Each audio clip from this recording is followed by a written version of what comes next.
Et nous enchaînons avec Enjeu patrimoine, une question qui va nous animer pendant la quinzaine de minutes que nous avons ensemble. Quel intérêt d'investir dans des fonds obligataires dans un contexte de baisse de taux pratiquée par les banques centrales? La question, nous allons la poser à nos deux experts en plateau, à Séverine Flotte de Pouzeul. Tout d'abord, bonjour Séverine Flotte de Pouzeul. Bonjour Nicolas. Bienvenue sur le plateau de Smart Patrimoine. Vous êtes fondatrice de la financière de l'Aubrac et à vos côtés, nous avons le plaisir d'accueillir également Timothée Pubelier. Bonjour Timothée Pubelier. Bonjour Nicolas. Vous êtes gérant de portefeuille obligataire chez Ostrum Asset Management. Alors, on va peut-être commencer avec vous, Timothée Pubelier, pour reposer le contexte. Il n'aura pas échappé effectivement aux investisseurs, que ce soit côté Fed ou côté BCE. On est aujourd'hui dans une stratégie de baisse de taux, pour citer les deux banques centrales les plus suivies en Europe, mais il y en a d'autres également qui ont amorcé leur stratégie. Avant ça, il y avait les anticipations de baisse de taux des marchés qui avaient des impacts, ou en tout cas un impact globalement sur les courbes de taux, notamment la courbe de taux aux États-Unis. Est-ce que vous pouvez nous reposer un petit peu le contexte d'investissement dans lequel on se trouve aujourd'hui, quand on est investisseur particulier, accompagné par un professionnel de la gestion de patrimoine et qu'on est intéressé par le marché obligataire au sens large? Alors bien sûr, le timing de la question il est intéressant parce que quand on dit baisse de taux, ça veut dire que au préalable, les taux ont été montés assez fortement et que le point de départ est haut pour les rendements obligataires. Donc si on remet les choses dans leur contexte, la première baisse de taux de la BCE, elle a eu lieu le 6 juin. Donc on est parti de taux à 3,75, les taux de la BCE, et on les a baissés une première fois en juin et une deuxième fois en septembre. Donc là, les anticipations de marché partaient sur des baisses de taux trimestrielles. On en aurait eu une en juin, une en septembre, une en décembre. Et comme souvent, avec les anticipations de baisse de taux, ça ne se passe pas exactement comme prévu. Oui. Entre-temps, il y a la Fed qui a baissé de 50 points de base, alors que normalement, une baisse de taux, c'est de 25 points de base. Et donc, même si les chiffres... en parallèle, on avait des chiffres européens qui étaient assez fragiles. Donc, ça a mis de la pression sur la BCE et qui s'est dit, en fait, on va oublier ces baisses de taux trimestrielles qui avaient été plus ou moins guidées et qui avaient drivé les anticipations. Et on est passé sur... on a fait une baisse en octobre, donc entre les baisses de trimestre. Donc, on a accéléré un petit peu le processus, au moins pour une date. Ouais. On a bien accéléré le processus. Après, ils insistent énormément, Madame Lagarde le fait, sur le fait qu'ils sont data dependent maintenant. Donc, il n'y a pas de feuille de route. On peut baisser de 25 points, 50 points ou 0 en fonction des datas. On a des PMI, des enquêtes qui sont assez inquiétantes en Europe. Ça va être déterminant pour le prochain meeting de décembre de savoir si les PMI sont en zone de contraction qui pourrait avoir une récession. Autre point important pour le meeting de décembre, du 12 décembre, on a les perspectives d'inflation. L'inflation, on est autour de 1,8 en Europe, 1,7 au UK. Le seul pays qui vraiment a encore un problème d'inflation, c'est 2,4 pour les États-Unis. Mais eux, ils ont le logement qui est un indicateur avec du retard, ça lag. Donc, est-ce qui devrait aussi entrer dans la bonne direction? Donc tout le monde est rassuré sur les perspectives d'inflation, mais on attend un rebond pour le chiffre de novembre. Donc si ce rebond n'a pas lieu, on aura peut-être une double baisse de la BCE en décembre, et c'est ce que le marché est en train de pricer. À un moment, on avait 50% d'anticipation de marché que la BCE ferait 50 points de base de cut en décembre, au lieu de 25. Donc c'est énorme. Et qu'est-ce que ça change pour l'investisseur, effectivement, cette digestion effectivement, des chiffres économiques d'un côté, ces décisions des banques centrales et en même temps l'impact que ça a sur les anticipations des investisseurs sur celles à venir? Alors, ça met un peu la pression sur l'investisseur parce que pour commencer pour investir dans l'obligataire, mieux vaut avoir un point de départ de taux le plus haut possible. Bien sûr, c'est ce qui amène le rendement. C'est ce qui amène le rendement, mais aussi, pendant que les taux baissent, la valeur des obligations monte. Bien sûr. On rappelle le mécanisme de base, mais si on achète une obligation française à 3% pour 10 ans, ce que souvent les gens manquent, c'est que si les taux montent, ils se disent « Ah, c'est pas grave, si ça passe de 3 à 4%, j'aurai 4%. » Mais non, quand on achète une obligation, on est loqué pour toute la durée de vie de l'obligation avec 3%. Oui, bien sûr. Donc, si demain les taux passent à 8, la valeur de l'obligation va baisser. Et si l'obligation suivante est mise à un rendement plus élevé, la valeur de notre obligation baisse. Exactement. Et l'inverse se fait aussi. Et là, la variable d'ajustement, c'est le prix. Donc dans l'autre sens, ça marche aussi. Et donc si on achète des obligations françaises maintenant à 3% et que la Banque centrale accélère son cycle de baisse de taux et surprend le marché à la baisse, les taux vont baisser plus vite que prévu. Et donc non seulement nous, on va rester avec notre rendement élevé, mais en plus, la valeur de notre obligation va monter. D'accord. Donc si on sort, on aura une appréciation du capital en plus du rendement. Avant de poser la question à Séverine Flotte-de-Pouzel, effectivement, mais même si je commence à comprendre effectivement qu'on est plutôt sur un moment de marché intéressant, l'impact sur la courbe des taux, c'est à prendre en compte quand on est investisseur particulier, quand on veut investir dans des fonds obligataires, Timothée Pubelier? Oui, l'impact sur la courbe des taux, il est très important. Quand les banques centrales, pour lutter contre l'inflation, se sont mis à monter leurs taux très fortement, une banque centrale, elle monte les taux courts. Donc on a eu un aplatissement de la courbe très fort jusqu'à une inversion de la courbe des taux. Ça, c'était effectivement quand les banques centrales montaient leurs taux. Exactement. Face à l'inflation élevée. Ça, normalement, c'est un signe imminent de récession quand on regarde un peu historiquement. Si maintenant, les banques centrales vont venir baisser leurs taux, donc ça, là, cette fois, c'est les taux courts qui vont être baissés, et la courbe va venir se quantifier. Donc déjà, d'aller vers des fonds qui peuvent jouer ce type de stratégie, ça peut être très intéressant. C'est un des trades les plus populaires de 2024, qui n'a pas forcément fonctionné comme les investisseurs le voulaient, parce que c'est une thématique qui a commencé dès janvier, où on pensait que l'inflation allait baisser plus vite, que les taux baisseraient et que les courbes allaient se quantifier. Et en fait, jusqu'en juin, les taux ont continué de monter, et les courbes n'ont pas commencé à se pontifier dès le début de l'année. Mais depuis la deuxième partie de l'année, c'est une thématique qui est en train de marcher très fort. Et j'ai regardé un peu historiquement les cycles de baisse de taux. On peut citer celui des années 2000 après l'éclatement de la bulle Internet, au moment du Covid, la crise de 2008 ou la crise d'État européenne. À chaque fois, 2 mois avant le cycle de baisse de taux et 6 mois après, on a les courbes qui viennent se pontifier fortement. Donc ces stratégies-là performent fortement.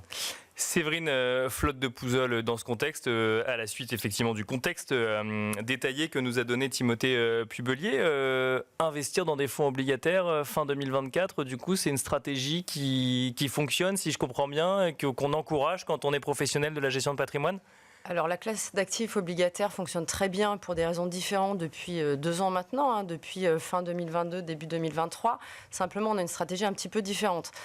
Comme l'a dit l'expert Timothée de chez Ostrum, effectivement, il y a eu une hausse suite à tous les événements de 2022, une hausse très importante et surtout brutale en 2022 des taux. De fait, on est allé, nous, en tant que conseillers, sur des taux, plutôt des taux de portage pour aller capter des coupons, des coupons très intéressants qui étaient autour de 5, voire même 6 et 7, Bien sûr. toute l'année 2023. Donc on était plutôt sur des fonds obligataires datés avec des durations assez courtes. Puisque comme l'a rappelé également Timothée, quand on parle de variation de taux des banques centrales, en l'occurrence en ce moment des baisses, on parle des taux courts et non pas des OAT à 10 ans. Oui, bien sûr. Il faut bien l'avoir en tête. Voilà. Donc on allait sur des durations, des durées courtes, tout ce laps de temps, et comme ça les clients ont pu capter des taux très importants, et s'ils font effectivement un portage jusqu'à l'échéance, eh bien, ils sont sûrs de capter ce taux actuariel de départ, sans compter qu'en plus, comme il l'a dit, si les taux baissent, les taux sont en train de baisser, on a un deuxième moteur de performance qui est le rendement, du coup, qui est corrélé avec l'évolution de la courbe des taux. Donc il y aura le coupon plutôt sympathique d'un côté capté à l'entrée, et le second moteur de performance qui est la baisse des taux avec la sensibilité des obligations qui va rajouter un petit peu de performance, puisqu'il a dit quand le taux baisse, la valeur liquidative de l'obligation monte. Bien sûr. Pas quelque chose de naturel pour quelqu'un qui n'a pas fait des études spécifiques en finance. Mais il faut l'avoir en tête. Mais il faut l'avoir en tête, voilà. Est-ce que ça veut dire que la stratégie, parce que effectivement, donc il y avait cette stratégie. Oui.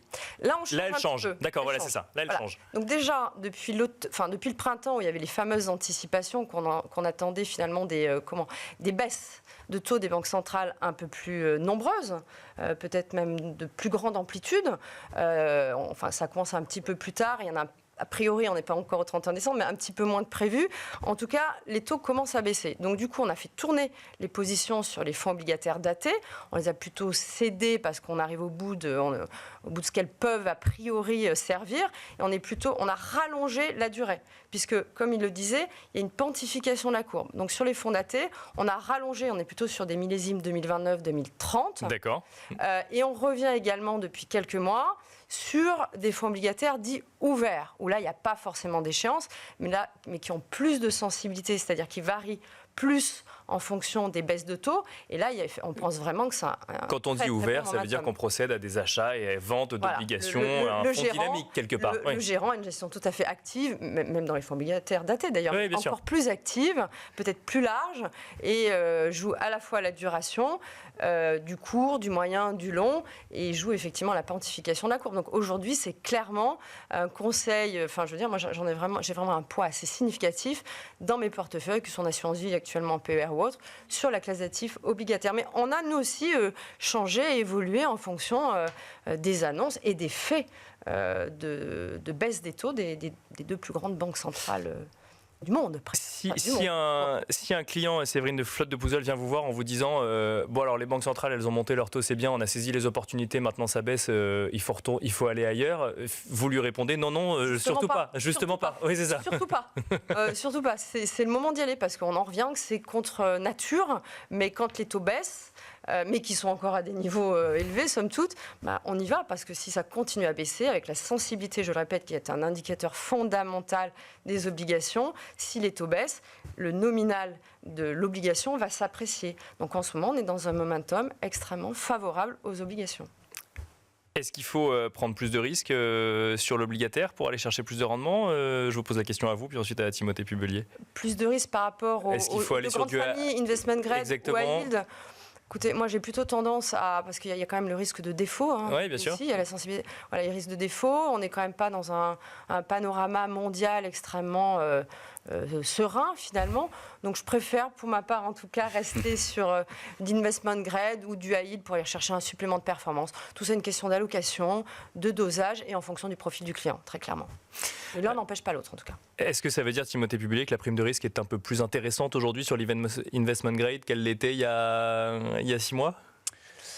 Alors, sur l'arbitrage investment grade high yield, c'est assez intéressant parce que d'un côté, si les banques centrales vont baisser leurs taux, c'est pour soutenir l'économie. Et quand si on a une récession, c'est très mauvais pour les entreprises et donc encore plus mauvais pour le high yield. Mais par contre, une baisse de taux qui viendrait soutenir ces marchés, redynamiser l'économie, pourrait soutenir tout le marché. Et a fortiori, il vaut mieux être là où il y a le plus de rendement, c'est-à-dire le high yield.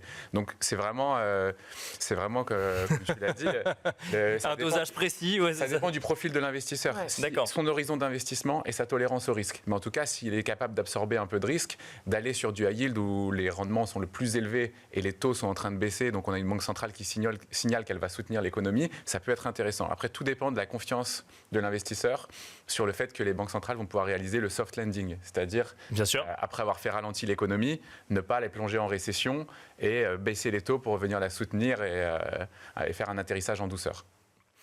Séverine Flotte de Pouzeul, ça reste dans la thématique, même si ça en sort un petit peu. Les obligations d'État, les obligations souveraines, le fonds euro.